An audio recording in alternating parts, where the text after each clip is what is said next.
Yeah, bro, there's no way. No way what? They do this whole thing. It would take all day. We're still coming out the same thing.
Two,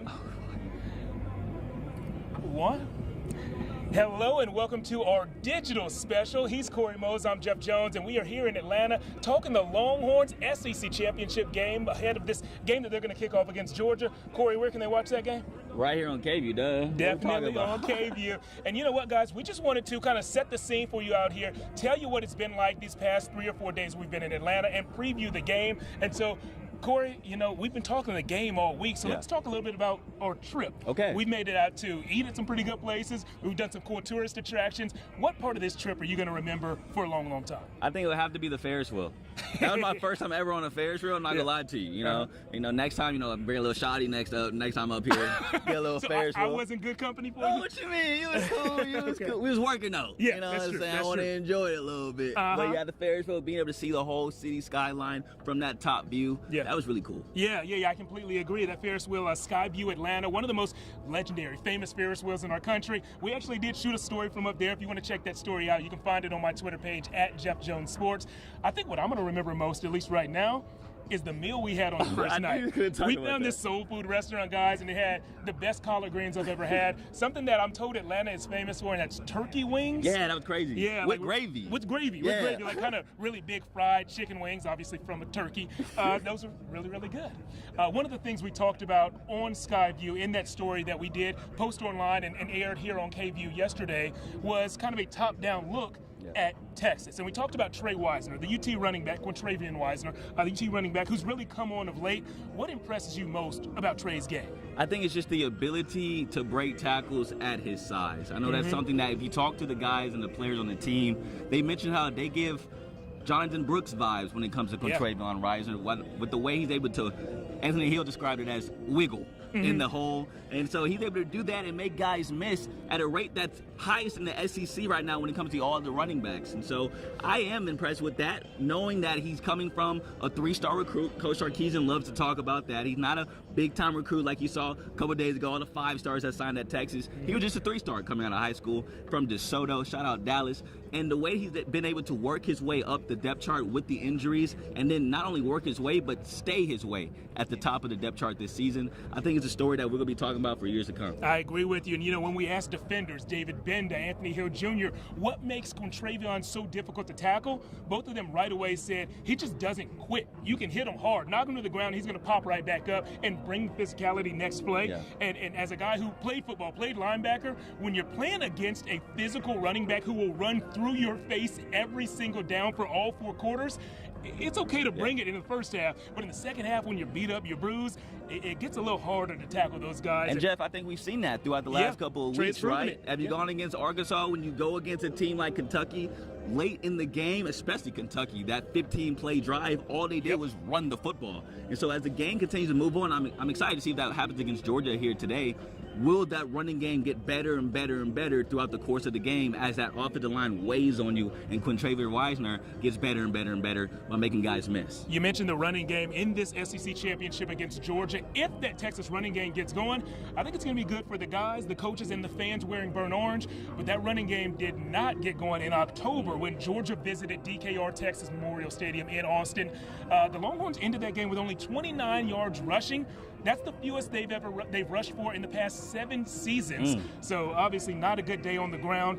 This game they could go without starting left tackle Kelvin Banks Jr., who went down with an ankle injury against Texas A&M. Trevor Gooseby, one of the young players on the team, stepped up and looked pretty good against A&M. If Banks is not able to go today, do you think Gooseby's ready to deliver a similar performance to what we saw last week? I hope he is. I know the whole Texas team is as well. I think going into a hostile environment in College Station last week was the best thing that he could have done preparing for this SEC championship, because we all know this is going to be rocking here behind us in a couple of hours, especially with all these Georgia fans here behind us tailgating. You know they're going to be inside as well. But being able to play at that level against Texas A&M last week, I think that provided confidence for Trevor, a young sophomore who's been able to come into that spot. If you talk to Jake Majors, if you talk to DJ Campbell, and I also talked to Hayden Connor about getting into that role for Trevor Gooseby in that moment, it felt like nothing really changed. Nothing really, there was no shambles, I guess you could say. No missed assignments at all for Trevor Gooseby. And he actually was rated the highest offensive lineman that week in the SEC. Oh, wow. And the 7th highest in the nation that week when it comes to the blocking grade, according to PFF.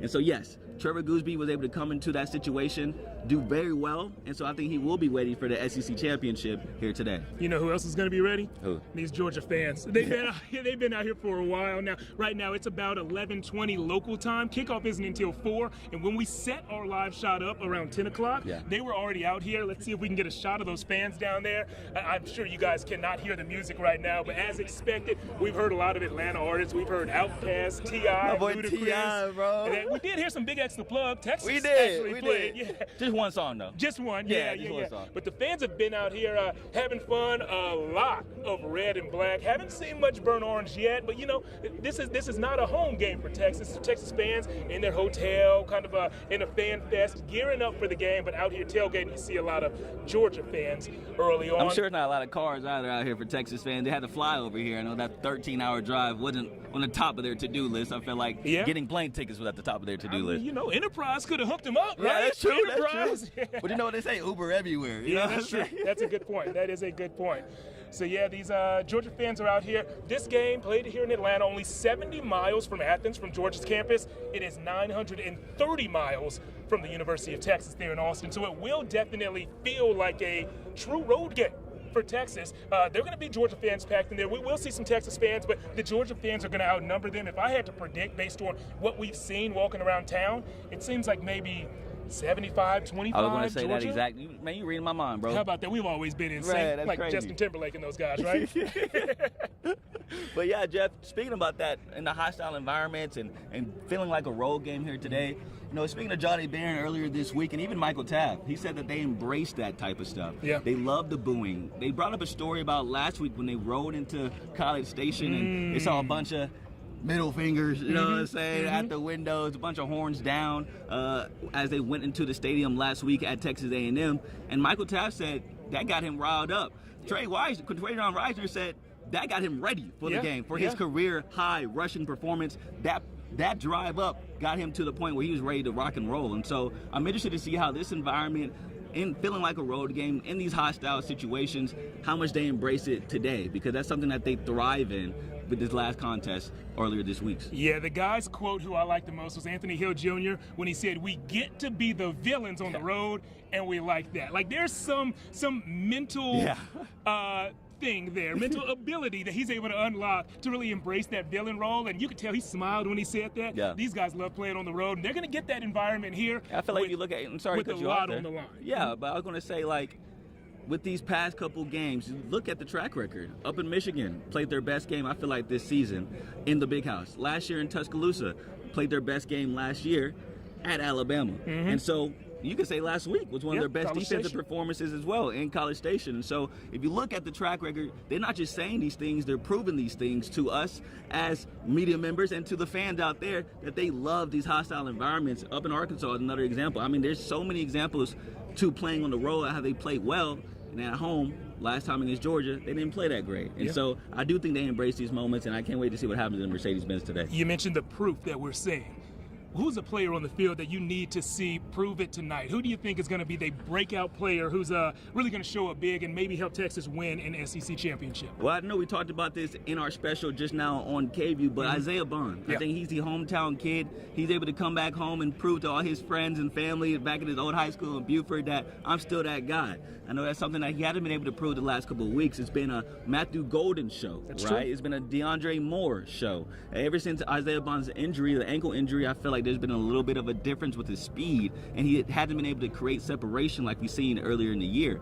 But is he enough? Is he healthy enough to be able to make big splash plays? Because we all know Texas will need that against Georgia, those explosive that they always look out for down the field. Yeah, I like that pick a lot. I do think that we haven't seen the last big Isaiah Bond game of the season. And so we could have another one today. It could come in the playoffs. But he told me, I recently Zoomed with him, and he told me that he loves big games. Like, he loves playing football, but the big games when the lights are shining brightest is when he plays his best. So I asked him, are you excited to play at home? He is from downtown Atlanta, played his high school ball just in the Atlanta area. He said, more than playing at home, I'm excited that it's a big game. Every game from here on out, the lights will be bright, and he said he'll show up big. Speaking about those lights, though, tell the viewers about what you learned, what Isaiah Bond told you about being a receiver in these type of stadiums. Yeah, I'm glad you brought that up. He mentioned something very interesting that I have never heard from a football player before, but Isaiah Bond actually grew up here. He didn't play any high school games in Mercedes-Benz Stadium, but he did play in the SEC Championship last year when he was still playing for Alabama. The Crimson Tide won that game. That earned them a spot in the 14 playoff. And Isaiah said one thing he learned playing in this stadium last year is that the lights are on the top of the stadium, and so there's a glare that will hit your visor if you're wearing a visor, and it's just different to look up and actually see the ball in the lights instead of in a college stadium where the lights are kind of up and off to the side. So he's told all the receivers, if you're thinking about wearing a visor, or if you usually wear a visor, pull it off. This is not the game for that. The glare will be distracting, and the lights will be different. That's something that we never think about. Right. As we're not playing, of course. You know, even though I know you can still get out there. Look at you. I appreciate that confidence you have. Yeah. Show muscles. Show muscles. But that's something that we don't really think about. And so I'm curious to know with these deep balls, you know, because everyone talks about Quinn Ewers throwing the ball downfield. How are these receivers like a DeAndre Moore, who's been able to get 20-plus yards per catch, how is he able to track the ball in these type of environments, in this type of stadium? Isaiah Bond's another example. Of course, they need these explosives to hit to be able to beat a team like Georgia. They can't just dink and dunk their whole way to a victory here today. And so that is something I'm going to be looking out for when it comes to this matchup. Yeah, every single play matters, especially those deep shots, and every single point will matter today. I think this is going to be a pretty close game and not a very high-scoring game. So I think that one player to watch out for is going to be UT kicker Bert Auburn. I think any time that Texas makes it on the Georgia side of the field, we've seen Sark kind of go for it on fourth down in field goal territory before. I think today there's going to be a premium on points, and so those fourth down attempts might take a little dip, and we might see Bert Auburn's field goal kicking leg be of a little more importance in this game than it's been earlier in the season. Many of y'all who watched Bert Auburn last year know last year he was incredible. He was one of the best kickers in the nation. This year he's had some ups and downs. I think it's going to be an up day and a very important day to have an up day for Bert Auburn. Yeah, something that we noticed, and something just talking to other media members, is that when he kicks from the right hash, it seems like he's had a little bit of issues doing that. And so I'm interested to see if they place the ball on the left hash a little bit more often to see if he's able to get more comfortable in those type of kicks. But last week was kind of, 2 weeks ago against Kentucky, when he missed that 48-yarder, sure. That's something that we haven't seen from Bert Auburn at all since he's been at Texas. And so, yeah, hopefully that he's able to get things going. Kind of reminiscent of Justin Tucker right now, talking about Texas kickers. Yeah, good point. Trying to get things rolling again. And so, I just feel like Bert Auburn, you're totally right, spot on.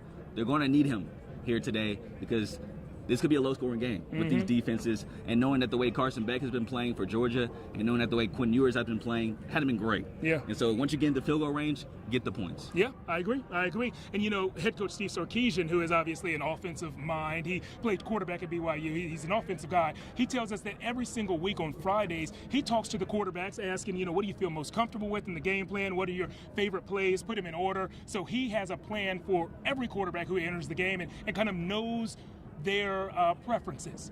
I'm curious if special teams coordinator Jeff Banks has similar conversations with the specialists, with Bert Auburn. If he asks, if it comes down to a game-winning kick, do you want it on the left hash, right hash, or in the middle? I'm sure those are conversations that take place, but next time we have a chance to talk to Coach Banks, I'm going to ask him particularly about those conversations. That's a smart piece, and that's a smart thought. I appreciate you. I'm proud of you, Jeff. Let's share some more smart information. Well, I'll give you one right now. Okay, what you got? When it comes to Georgia, something to look out for Texas fans, Trevor Etienne. He's questionable right now to play. That's going to be a big loss if Georgia doesn't have their star running back, because remember last time Georgia played Texas, Trevor Etienne had 3 touchdowns.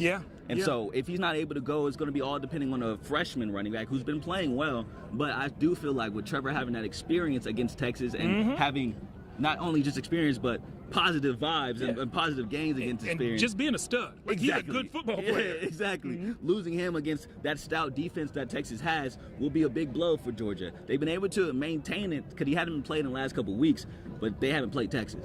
So I'm interested to see if he goes today. Yeah. A second ago you mentioned the smart ideas we have. I love when you pat us both on the back.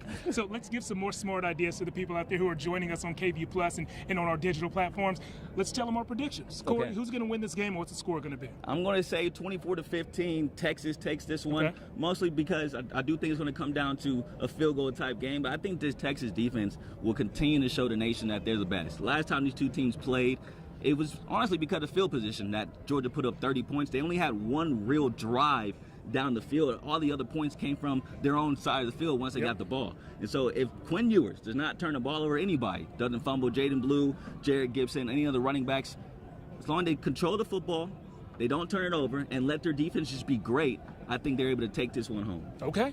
I have a similar score in mind. I also have Texas winning. I'm going to say the score is going to be 23-13. Bert Auburn, 3 made field goals in this one. 3 for 3 on field goals, knocking through his extra points as well. I think it's the return of the guy with the hair. Yeah, he's someone who we're going to talk about after this. Right? Head and Shoulders, where are you? Come on. And speaking of come on, I hope that you guys come on and tune in to KVUE kickoff for this SEC championship. Takes place at 3 p.m. local time in Austin. It's going to be right here on KVUE. For Corey, I'm Jeff. Thank you guys for joining us.